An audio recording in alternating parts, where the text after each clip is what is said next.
Erin, hi. Thanks so much for joining us today. You're in LA, we're here in Sofia, Bulgaria, but see, technology makes the borders disappear. Absolutely. Thank you so much for having me. I'm honored to join you guys. And let's make it clear for our audience, this isn't a background, this is your actual living room.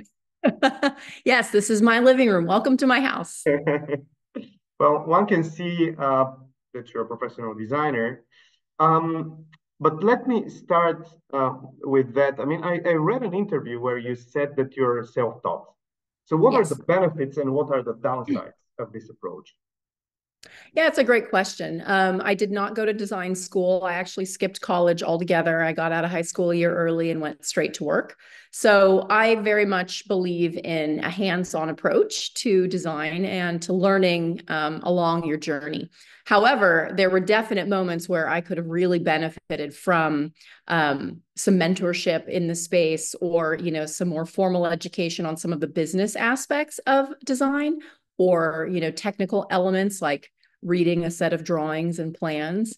I had to certainly kind of fumble my way through some early projects, but at the same time, I think that I'm probably more aware and understand more holistically the entire process of remodeling, building, making anything in a home and a building come together, because I did learn on the job and I had to ask a lot of questions. So there's pros and cons. You started your own brand, and I can only imagine how competitive the field is in LA. So, what gave you the biggest strength at the beginning? Strength, did you Yeah. say? Mm. Yeah. Well, I always knew that I loved design and real estate and homes as a small child, but I had no idea that I'd become an interior designer or a furniture maker or designing, accessories and window coverings and all of these categories, door hardware. Um, but I always kind of just had this idea in the back of my mind of like, well, why not me? If other people can do it, why can't I? Right? I'm capable of learning. I'm capable of communicating with people and finding the opportunities. And so that's just been my general approach to business and entrepreneurship is, well, why not? I can do it too. So when it came to furniture, I was really building custom pieces for all of my clients. I was, taking elements of this and that and this and that, and then making it match my space. And found that that really worked well. My clients were happy. People were asking about the furniture. Designers would see the pictures of the rooms and be like, "Oh, where'd you get that chair? Oh, that's a cool table." And I was like, "Oh, I designed it." So, I did a little bit of market research, we'll say, before jumping in, but I generally always felt pretty confident in my taste. I couldn't be very honest with myself and see a finished product and say that's nice looking or not. And there were certainly pieces of furniture I designed that I didn't really like when they were done, and I think that was an experience that was very important to my journey of figuring out what really fits my brand and what doesn't. Because when it's you, it's a little bit hard sometimes to be, outside of it and look with clean, fresh eyes. But I learned early on by designing some pieces and building some pieces that I didn't really love at the end, that if I wouldn't have it in my home, it was not part of the ERINN V brand. And so that marker, I might like it, right? Because as a designer, you can like a lot of things. People often ask me, what's your favorite style? And I'm like, that's such a hard question because there's so many great looks. But that became a real marker for me. If I wouldn't live with it in my home, and that could be on a slight scale of, more traditional, more contemporary, it shouldn't be in the collection. And so any of those pieces that I feel like I feel confident I can sell to my clients, I know that a lot of people would respond to it based on, my experience there, and that I would have it in my line. Those pieces just tend to work really well. So overall, it's a clean lined aesthetic. From a distance, my product is very contemporary in shape and form. But then as you approach it and get closer, there's more detail. And I think that kind of push and pull is where the magic happens when it comes to product design, at least for me. I want it to be able to go in a contemporary home and warm it up. And I want to be able to put it in a in a traditional home and modernize it. And if I can find that perfect little line, those are the most successful products. In the very beginning, how did you make your brand visible? That's a great question as well. Marketing and PR is so important. And prior to starting my design firm when I was 24, for 6 years, I worked for a wonderful lady named Susie Coelho, who really was an expert at getting herself out there, at sharing the word, at marketing and PR. And so although I didn't go to college, I worked for her for 6 years. And I think I had even a better education because I was out in the field. I was doing things, it's real world experience. There's nothing that can take the place of that. And just getting the word out there. I mean, it's literally just communication, right? So find people you can communicate, find channels to communicate, and put yourself out there. Ask for the business, ask for the press. You can't sit, your art in your garage and hope that someone comes and opens the door and finds you. You've got to put yourself out there where people are to either purchase or spread the word about your products or your designs or your talent or your business in general. So early on, I mailed postcards to the press. I made a beautiful postcard. Again, aesthetics are always important. Interior designer available for tips and trends. I, put few different photos on it, and I mailed it out to hundreds and hundreds of press. And guess what? That was a different thing that they hadn't received. They pulled it up. They're like, oh, she's cute. That looks nice. Sure. So the Wall Street Journal called me, the LA Times called me. I suddenly had, holiday tips in their seasonal publications and such, but it was something to start. I did the same with the media. I mailed out and emailed out, to all the local news channels who do, segments, lifestyle segments and such, and started building my kind of TV portfolio that way. And then did the same with HGTV and sent out to all their production companies, did the research, found the people and said, hey, I could be a host. I could do some specials for you. I'd love to come on as a guest. And guess what? They need content, right? So they were like, yeah, sure. That sounds great. And I was able to really spread the word that way. Now that's going back 25 years. Media has changed significantly. Right now, it's far easier because you have Instagram, you have Facebook, you have, Twitter, you have LinkedIn, you have all of these channels, YouTube and Pinterest, that are basically free marketing campaign builders, and then you can actually put in a little bit of dollars and advertise and target and find some audiences that way. But I still think that in interior design and product, the traditional media is still really important. And I'd say there's probably even fewer people today trying to go after TV and print because everyone's focused on social. You didn't have to send a postcard to Bulgaria to be featured in our Forbes Women Forum.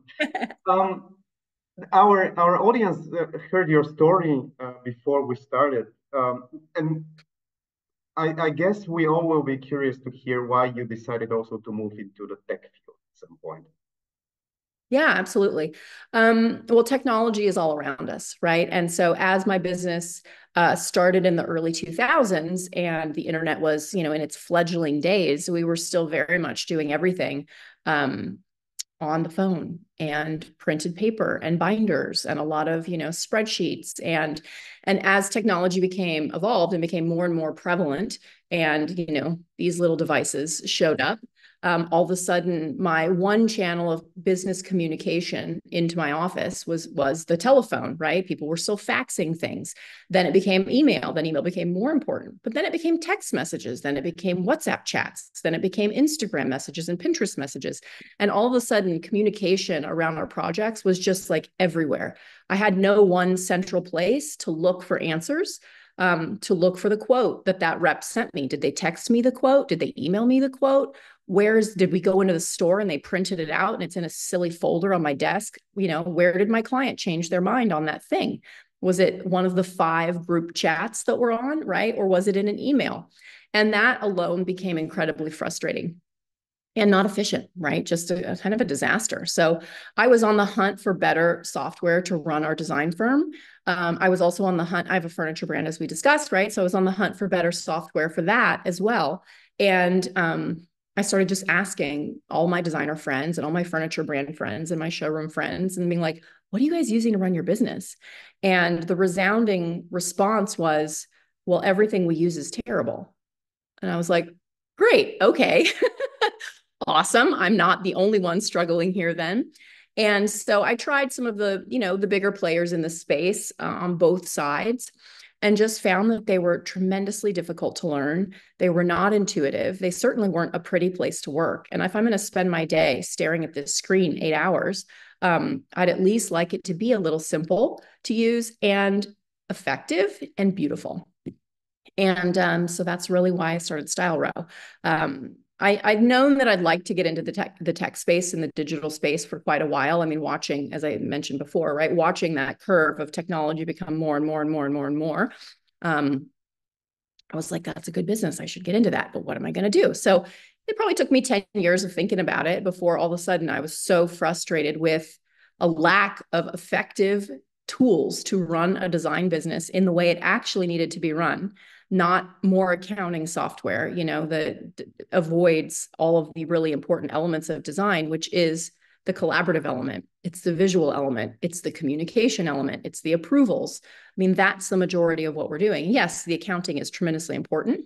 And so Style Row has, you know, accounting tools as well, but we're not doing accounting 90% of our day. And we're one of the few software platforms that has an incredible client portal so the clients can get in. It's a better experience for your clients interacting with your design firm. And so I really took a perspective of the client first and not the accountant first. And that I think has allowed us to build a platform that is intuitive, easy to use, and that actually makes your clients happy. Like, imagine that. The people paying the bills enjoy the interface. So that's what we've done with Style Row. I'd like to end this wonderful conversation with two a bit broad questions. Okay. What was the hardest period in your career?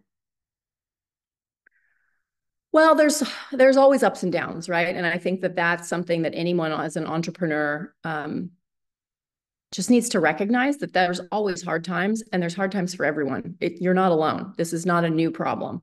I'd say they probably typically come around finance, right? Like lack of cash flow is probably the biggest driver of anguish for any entrepreneur. There were certainly times where I had to go borrow money to pay the bills, you know, like you're like, oh my gosh, I thought this was going to happen and this was going to happen and none of those things happened. And now my Amex bill is due. And what the heck do I do? And so I think just being willing to not give up and to know that you're not alone and that don't be embarrassed. It's life, right? I mean, you talk to some of the biggest entrepreneurs in the world and they'll tell you about their hardships as well. And being willing to pivot and change just because you think you have a good idea. If it's not working, change something, right? You don't need to abandon the whole idea or quit. Those who don't quit are the ones that get to the finish line, right? And get the championship cup. So don't give up, but be very willing to reassess what you're doing, how you're doing it, who you're talking to, what words you're using, right? What audience you're going after. It's never a straight line. It's a little bit more like this. And I think being willing to kind of step out of what you've been doing and really give it a hard look allows you to get out of those moments of like, oh my gosh, how to get myself here. And, you know, if you find yourself in a pinch, which we all do, it's okay. It might happen again, but do try to change whatever you've been doing that got you there. And that's certainly, you know, I think an important business lesson. So what do you consider your biggest achievement? Biggest achievement. I mean, I kind of like to do too many things. So I think that's a little bit of a negative, but at the same time, there's been some incredible achievements along the way. In terms of design, I'm developing my own projects now as a developer and, you know, building and putting together the finance for it and running the projects, which I really enjoy. Certainly building Style Row, building a software platform, you know, raising 15 million in venture capital from some of the biggest Silicon Valley VCs and building a tool that, you know, I get feedback from users that is changing their business, that they love it, that it's streamlining their process, it's saving them time, it's making them more profitable, is incredible. And, you know, being able to build beautiful designs that people live around, you know, with my furniture and my hardware and all of these collections, that is certainly very special and an honor as well. So I have, you know, 3 businesses and they each have their own achievements. Perfect. Thank you so much for taking the time and letting us into your business and into your home. Thank you so much.